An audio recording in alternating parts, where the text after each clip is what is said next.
इस वीडियो में हम लोग बात करने वाले हैं taxes on the crypto after budget 2025। जी हाँ भाई, अब तो क्रिप्टो को जो है अनडिस्क्लोज इनकम में डाल दिया, तो इसका इम्पैक्ट क्या होने वाला है, क्या टैक्स रेट के अंदर कोई चेंजेस आए हैं, करंटली टैक्स रेट वगैरह क्या है, टीडीएस के लिमिट्स क्या है, क्या रूल्स है, क्रिप्टो को लेकर के इनकम टैक्स डिपार्टमेंट ने क्या क्या चीज़ें यहाँ पे अपडेट की है। तो ये सारी जानकारी देने वाला हूँ इस वीडियो के अंदर, तो प्लीज़ पूरा वीडियो जरूर देखिएगा। यार स्टार्ट करने से पहले बताना चाहूँगा, अगर आप लोग एक प्रोफेशनल एक्सपर्ट के थ्रू अपनी क्रिप्टो की आईटीआर फाइलिंग कराना चाहते हैं, सर्विस लेना चाहते हैं, इवन अगर आप टैक्स प्लानिंग सीखना चाहते हैं, कैसे टैक्स का पेमेंट होता है, आईटीआर कैसे फाइल होती है, तो हम लोगों ने अपनी मास्टर क्लास भी लाइव कर रखी है और आप कंसल्टेंसी और सर्विस भी ले सकते हैं। सारी लिंक्स मैंने डिस्क्रिप्शन बॉक्स में दे रखी है। पहले देखिए, अगर मैं बजट के अपडेट की बात करूं तो पहला अपडेट तो ये है कि बजट के अंदर यहाँ पे जो है अब वीडीए जो सेक्शन था, जो वर्चुअल डिजिटल जो असेट्स होती है, उसको अनडिस्क्लोज इनकम के अंदर यहाँ पे सेक्शन के अंदर जो है इंसर्ट कर दिया गया है। इसका अगर मैं मीनिंग बताना चाहूँ तो कल को अगर मान लो अगर आप क्रिप्टो की अपनी होल्डिंग्स वगैरह या आपके जो प्रॉफिट्स वगैरह है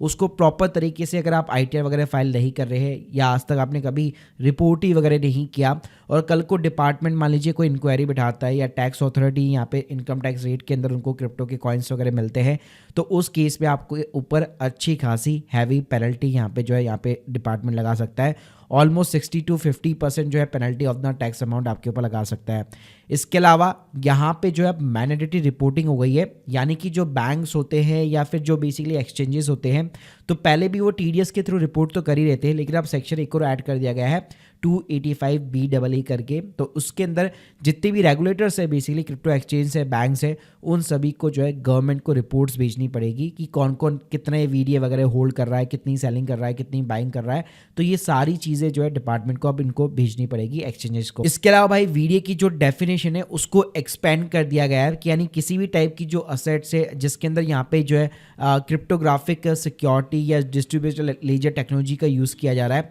उन सभी को वीडीए सेक्शन के अंदर लाया गया है। यानी क्रिप्टो एनएफटी वगैरह हो गए, उसके अलावा कोई भी ऐसी चीज़ है जो इस डेफिनेशन के अंदर कवर होती है उसको भी वीडीए माना जाएगा। अब देखो, अगर मैं टैक्स रेट की बात करूँ तो वहाँ पे कोई चेंजेस नहीं हुए हैं। यहाँ पे अगर आप क्रिप्टो सेल करते हो तो आपका जो भी प्रॉफिट वगैरह बनता है उसके ऊपर सिंपल सा 30% का टैक्स रेट है, जो कि जुलाई 2022 से ऑब्वियसली बात है एप्लीकेबल हो चुका है। इसके अलावा 1% का टीडीएस यहाँ पे काटना पड़ता है जो भी बायर होता है उसको, और गवर्नमेंट को डिपॉजिट करना पड़ता है। और इंडियन एक्सचेंज तो ऑलरेडी डिडक्ट करते ही है जब भी आप क्रिप्टो को सेल आउट वगैरह करते हो। इसके अलावा यहाँ पे फॉरेन एक्सचेंज वगैरह डिडक्ट नहीं करते, तो उस केस में यहाँ पे बायर की लायबिलिटी बन जाती है, उसको मैनुअली टीडीएस डिडक्ट करके टीडीएस रिटर्न यहाँ पे फाइल करनी पड़ती है। इसके अलावा आप लॉस को भाई सेट ऑफ नहीं कर सकते, आप एक कॉइन का लॉस दूसरे कॉइन के लॉस के साथ प्रॉफिट के साथ में सेट ऑफ नहीं कर पाओगे। इसके अलावा ITR 2 और ITR 3 के अंदर यहाँ पे वीडीए शेड्यूल होता है, जो कि मैंने प्रॉपर अपने कोर्स के अंदर मास्टर क्लास के अंदर भी सारी चीज़ें ये कवर कर रखी है कि इसकी फाइलिंग वगैरह और टैक्स का पेमेंट वगैरह कैसे होता है। इसके अलावा एयर ड्रॉप के ऊपर अगर मैं टैक्सेस की बात करूँ तो income from the other sources के अंदर काउंट होते हैं, और यहाँ पे अच्छी बात यह है कि ये स्पेशल टैक्स रेट के अंदर काउंट नहीं होता है। तो अगर आपको एयर ड्रॉप्स वगैरह मिले हैं तो स्लैब रेट के अकॉर्डिंग यहाँ पे आपका टैक्स लगने वाला है। और भाई स्लैब रेट्स की बात करो तो 12 लाख तक तो आपका कोई इनकम टैक्स ही नहीं लगने वाला है, जिसके अंदर ये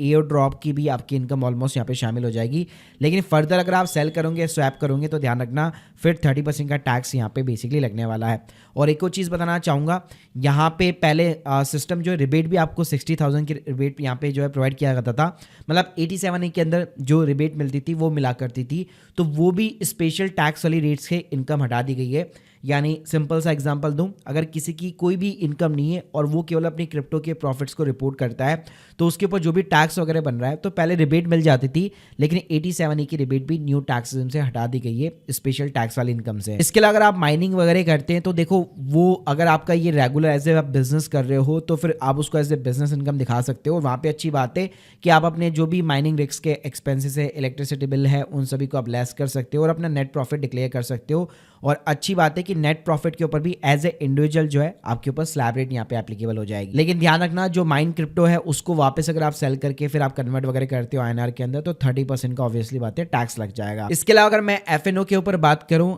स्पेशली क्रिप्टो के लिए, तो वहां पे देखिए कंडीशन टू कंडीशन डिपेंड करता है। कई बार 30% टैक्स लग जाता है, और कई बार कुछ प्लेटफॉर्म्स ये कहते थे कि आप तो क्रिप्टो के साथ डील ही नहीं कर रहे हो, तो उस केस में आप उसको एज ए बिजनेस इनकम दिखा सकते हो। जैसे हम लोग इक्विटी का FNO दिखाते, तो वहाँ पे सेम जो स्लैब रेट से एप्लीकेबल हो रखी है 12 लाख तक कोई टैक्स नहीं है, वो भी यहाँ पे आपका एप्लीकेबल हो जाएगा। तो guys hope you like this video, please subscribe our channel. बाकी प्रैक्टिकली अगर आप और सीखना चाहते हो ITR फाइलिंग वगैरह, 2 फाइल कैसे होती है, 3 फाइल कैसे होती है, कैसे आप इसके ऊपर टैक्स प्लानिंग वगैरह कर सकते हो बजट 2025 के अकॉर्डिंग, तो ये सारी चीज़ें मास्टर क्लास के अंदर कवर है। बाकी आप प्रोफेशनल सर्विस भी लेना चाहते हो, link in the description box. आप लोग के जो भी डाउट्स है कमेंट बॉक्स के अंदर जरूर बताइएगा।